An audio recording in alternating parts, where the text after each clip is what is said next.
Okay, in this case I'll start to show some of the headbutt type techniques. This isn't all of them, this is just kind of like showing how to work. So ideally with a headbutt what you're trying to do is work basically the crown area and the back of the head. So back of the head, top of the head, front part of the crown, sides of the crown.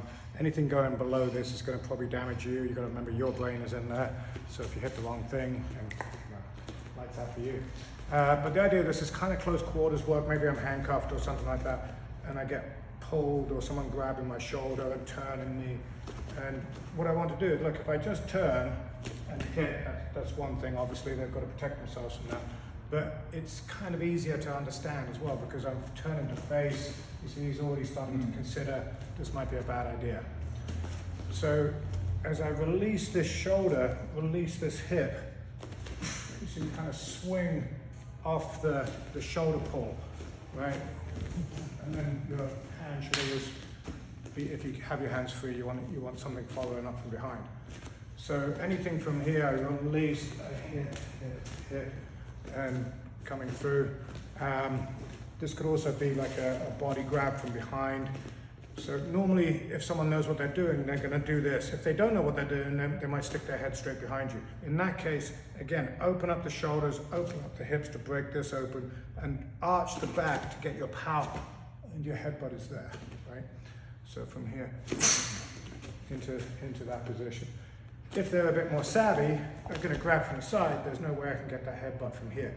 But if I do this basically the same thing I did in the first one, where I drop the shoulder, step out with this leg and open, you see, I'm already in position then to drive into the headbutt. Again, this is useful if I'm kind of cuffed or being maneuvered by somebody, and then down, in, and if I can follow through, then I follow through with the next thing. Same thing from a striking technique. If I'm down here, I drop in low, coming up out of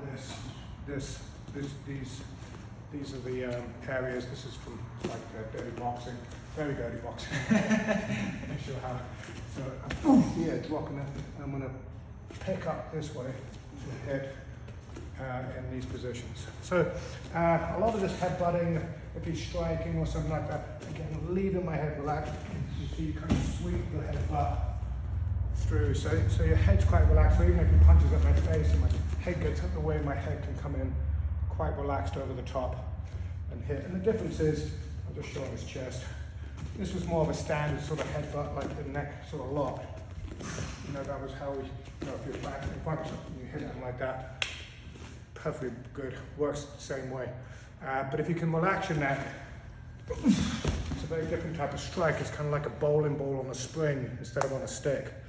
So anytime we're in close quarters and stuff like that, these types of strikes are going to be useful as long as you understand how to use them for you.